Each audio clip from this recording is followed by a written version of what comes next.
అదే RTV app వార్తల్ని క్షణాల్లో చదివే అవకాశం ఉంటుంది. ఒక న్యూస్ పేపర్, ఒక టెలివిజన్ ఛానల్ మీ చేతుల్లో ఎప్పుడూ ఉంటాయి. విజయవాడలోని బందర్ రోడ్డు సమీపంలో భారీ అగ్ని ప్రమాదం చోటు చేసుకుంది.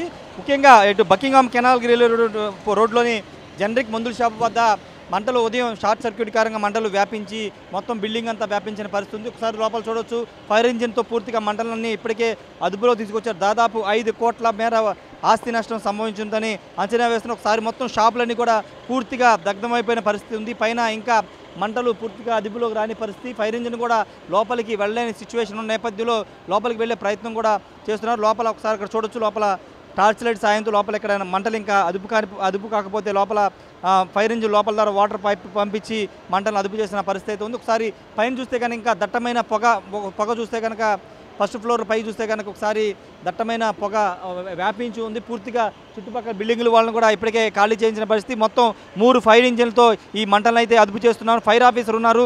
అసలు ప్రమాదం ఏ విధంగా సంభవించింది, కారణాలు ఏంటో తెలుసుకునే ప్రయత్నం చేద్దాం. సార్తో మాట్లాడదాం. సార్ ఏంటి సార్ ఫైర్ కారణాలు ఏంటి సార్, ఎంత నష్టం సంభవించింది సార్? ఉదయం 7:30కి ఫైర్ కాల్ వచ్చిందండి. అంటే ఇక్కడ జనరిక్ షాప్లో పైన ఫస్ట్ ఫ్లోర్లో ఫైర్ అని వచ్చింది. వచ్చి చూస్తే ఇక్కడ ఒక యాక్సిస్సే ఉంది. పైకి వెళ్ళి దాన్ని ఆర్పేదానికి ఆ యాక్సిస్ బ్లాక్ అయింది. సో మేము ఏం చేసామంటే నిచ్చెన వేసుకొని కిటికీల ద్వారా ఫస్ట్ స్టార్ట్ చేసాము. కొంచెం కంట్రోల్ అయిన తర్వాత మెటల్ని ఉపయోగించేసి లోపల ఫైర్ని ఆర్పడం జరుగుతుంది. కాకపోతే లోపల బిల్డింగ్లో పార్టిషన్స్ ఉన్నాయి. ఆ పార్టిషన్స్ వల్ల మేము కొట్టే వాటరు లోపలికి వెళ్ళట్లేదు, ఆ పార్టిషన్ దాటి వెళ్ళవుతుంది. సో ఇప్పుడు మా వాళ్ళు బిఎస్ఎట్ వేసుకొని లోపలికి వెళ్ళి ఆ మెటీరియల్ అంతా బయటికి లాగి ఫైర్ స్పాట్ ఎక్కడుందో అక్కడి నుంచి మేము ఫైర్ ఫైటింగ్ చేసేదానికి ప్రయత్నిస్తున్నాం. ఏంటి సార్ అంటే కారణం, ఫైర్ యాక్సిడెంట్ ఏదైనా షార్ట్ సర్క్యూటో ఏంటి సార్? వీళ్ళు ఫస్ట్ వాళ్ళు పైన ఉన్న వర్కర్స్ చెప్పడం అయితే ఇక్కడ పొగలు వస్తున్నాయని చెప్పారు, కానీ దేనివల్ల అనేది వాళ్ళు చెప్పలేకపోతున్నారు. సో మేము దీన్ని పోలీస్ ఇన్వెస్టిగేషన్కి పంపిస్తాం. లోపల ఎవరు మనుషులు ఉండడం కానీ? ప్రస్తుతానికైతే మనుషులు ఎవరు లేరని ఆ షాప్ వాళ్ళే చెప్తున్నారు. సో ప్రాణాలకు ఎవరికి ప్రమాదం లేదు, కాకపోతే ఆస్తి నష్టం జరిగే అవకాశం ఉంది.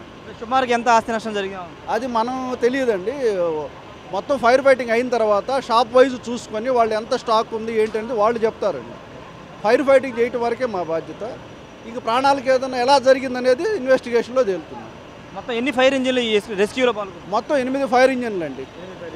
6 ఫైర్ ఇంజిన్లు మనవి, గన్నవరం, ఉయ్యూరు కూడా ఇక్కడ పాల్గొన్నాయి. 7:20 ఫైర్ కాల్ను రిసీవ్ చేసుకోవడం జరిగింది. వెంటనే మేము విజయవాడ ఫైర్ స్టేషన్ 1 కిలోమీటర్ దూరంలో ఉంది కాబట్టి వెంటనే విజయవాడ ఫైర్ వెహికల్ని మేము టర్న్అవుట్ చేశాము. అదేవిధంగా ఈ ఫైర్ గ్రావిటీని బట్టి మేము ఇంకొక అడిషనల్గా ఒక 5 వెహికల్స్ని కూడా మేము ఇక్కడ టర్న్అవుట్ చేశాము. కంటిన్యూగా ఫైర్ ఫైటింగ్ అయితే చేస్తున్నాము. ఫైర్ ఫైటింగ్ అయితే ఈజ్ అండర్ కంట్రోల్లోకి ఇదే బిల్డింగ్లోనే మనం కన్ఫైన్ చేశాము. ఇక్కడ ఇది ఒక మెడికల్ లాజిస్టిక్ గోడౌన్ ఇది. సో ఇక్కడ గ్రౌండ్ ఫ్లోర్లో కొంచెం కంట్రోల్ అయిపోయింది, కానీ ఫస్ట్ సెకండ్ ఫ్లోర్లో కొంచెం ఉంది. దీన్ని కూడా కొంచెం within half an hour to 1 అవర్లోనే మేము ఫైర్ అనేది కంట్రోల్ చేస్తాము. సో కాకపోతే ఇటువంటి ఈ వెంటిలేషన్ కొంచెం తక్కువగా ఉండడం వల్ల ఫైర్ ఫైటింగ్ అనేది కూడా కొంచెం డిఫికల్ట్గా అవుతుంది.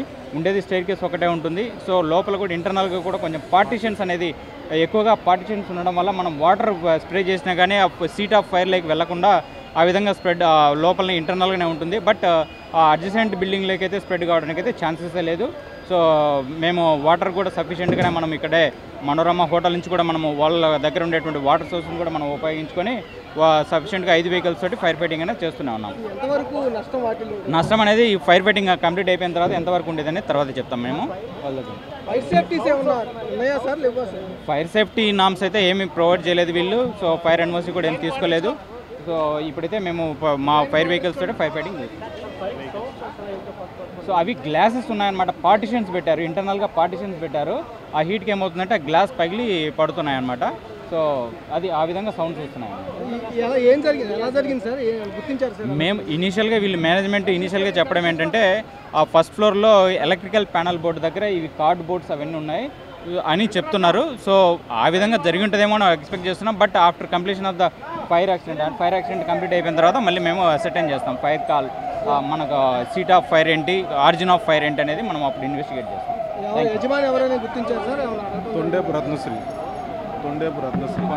తొండేపు రత్నశ్రీ విజయవాడ అర్బన్ మండలకు సంబంధించి గవర్నర్పేట ఏరియాలో రాజగోపాలాచారి స్ట్రీట్లో ఒక షాపింగ్ కాంప్లెక్స్ ఉంది.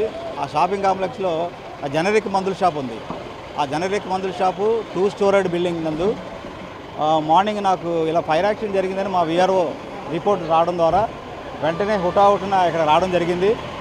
అప్పటికే ఫైర్ డిపార్ట్మెంట్ వాళ్ళు కంట్రోల్ చేస్తున్నారు. Fire still going on, fire control చేస్తూనే ఉన్నారు. ఆ ఫైర్ ఫైటింగ్ వెహికల్స్ ఆల్మోస్ట్ ఒక 6 ఫైర్ ఫైటింగ్ వెహికల్స్ వచ్చాయి. అవి ఫైర్ కంట్రోల్ చేస్తూనే ఉన్నారు. బట్ ఏంటంటే ఇది ప్రాపర్టీ లాస్ అవ్వడం ఒక ఎత్తు అయితే, but there is no human loss. ఎవరు కూడా ఏ విధంగా క్యాజువాలిటీ జరగలేదు. అందువల్ల మనం కొంచెం ఫైర్ కూడా కంట్రోల్ అయిపోతుంది ఆల్మోస్ట్ ఆల్. ఇది కంటిన్యూస్ ప్రాసెస్లో మేబీ ఒక హాఫ్ అన్ అవర్ ఆర్ 1 అవర్లో కంట్రోల్ అయిపోతుంది. కంట్రోల్ అయిపోయిన తర్వాత ఎస్టిమేషన్ ఎంత లాస్, ప్రాపర్టీ ఎంత లాస్ అయింది దాని మీద కలెక్టర్ గారికి నివేదిక పంపించడం జరుగుతుంది. సో 8 ఫైర్ ఇంజిన్ల సాయంతో ఇక్కడ రెస్క్యూ చేసిన పరిస్థితి ఉంది. అంటే ప్రమాదానికి గల కారణాలు ఇంకా తెలియలేదు. షార్ట్ సర్క్యూట్ అనేది ప్రాథమికంగా అంచనా వేస్తున్నారు. ఒకసారి మనం పైన చూస్తే కనుక ఆ ఫ్లోర్లో లోపల అంతా పార్టీషన్స్, అంటే లోపల గదులు ఆఫీస్ పర్పస్ ఉపయోగించుంటారు కాబట్టి లోపల పార్టీషన్ చేసి ఉన్న కారణంగా మంటలు అదుపు చేయడం కొంత ఇబ్బందికరంగా మారింది. ఒకసారి ఇక్కడ ఇటు చూస్తే కనుక నిచ్చెన సాయంతో లోపలి పైకి వెళ్ళి ఫైర్ నాపే ప్రయత్నం చేశారు. కానీ ఇంకా మంటలు అదుపు రాకపోవడంతో కొంత పైనుంచి ఇంకా ఆల్టర్నేటివ్ మార్గాలు చూస్తున్నారు. మొత్తం 8 ఫైర్ ఇంజిన్ సాయంతో ఈ మొత్తం ఫైర్ని అంతా అదుపు చేసే ప్రయత్నం చేస్తున్నారు. భారీగా ఆస్తి నష్టం సంభవించే అవకాశం కనబడుతుంది. ప్రాథమికంగా 5 కోట్ల వరకు ఆస్తి నష్టం సంభవించుంటుందని అధికారులు అంచనా వేస్తున్నారు. మొత్తం లోపల జనరిక్ మందులతో పాటు ఇతర లోపల ఉన్నాయి. ఒకసారి ఇటు చూస్తే కనుక ఇటు లోపల ఫైరు జరుగుతున్నటువంటి దృశ్యాలు మనం చూడొచ్చు. పైన ఒకసారి లోపల చూస్తే కనుక ఫైరు మంటలు వ్యాపిస్తున్న పరిస్థితి కనబడవచ్చు. పక్కా బిల్డింగ్ వాళ్ళని కూడా ఇప్పటికీ అప్రమత్తం చేశారు. పూర్తిగా వాళ్ళని కూడా ఖాళీ చేయించిన పరిస్థితి. షాపులు ఎక్కడ కూడా ఈ మార్గంలో ఉన్నటువంటి షాపులు ఎక్కడ కూడా ఓపెన్ చేయొద్దని కూడా పోలీసులు అగ్నిమాపక సిబ్బంది అయితే చెబుతున్న పరిస్థితి కనబడింది. ఏదేమన్నప్పటికీ విజయవాడలో వరుసగా గత 10 రోజుల ముందు కొత్త ఆటోనగర్లో కూడా ఒక భారీ అగ్ని ప్రమాదం సంభవించింది. దాదాపు 20 కోట్ల ఆస్తి అప్పుడు నష్టం సంభవించింది. ఇప్పుడు తాజాగా విజయవాడ ప్రధాన అంటే నడిబొడ్డున ఉన్నటువంటి బందర్ రోడ్డు సమీపంలో ఉన్నటువంటి ఇక్కడ ప్రమాదం జరగడం అనేది అందరికీ ఉలిక్కిపడేలా చేసిందని చెప్పాలి. ఎందుకంటే ఇదంతా కొంత బిజినెస్ ఏరియా అంటుంటారు. బీసెంట్ రోడ్డు, ఇదే విధంగా Jaihind talkies road, Apsara talkies road అంటుంటారు. ఇక్కడ అంతా బిజినెస్ ఏరియాగా పిలుస్తుంటారు. ఇక్కడ అగ్ని ప్రమాదం సంభవించడం చాలా ఎందుకంటే బిజినెస్ ఎక్కువ జరుగుతుంది, షాపులు ఎక్కువ ఉంటాయి కాబట్టి ఖచ్చితంగా ప్రమాదం పొంచి ఉండే అవకాశం కనబడుతుంది. కానీ పోలీసులు కానీ అటు అగ్నిమాపక సిబ్బంది అంతా కూడా వెంటనే అలర్ట్ అయ్యి ఫైర్ ఇంజిన్ సాయంతో మంటలు అయితే అదుపు చేసి ఒకసారి లోపల చూస్తే కనుక లోపలిని పంపించే ప్రయత్నం కొంతమందిని చేస్తూ ఉన్నారు. లోపలికి వెళ్ళే ప్రయత్నం అయితే హెల్మెట్ పెట్టుకుని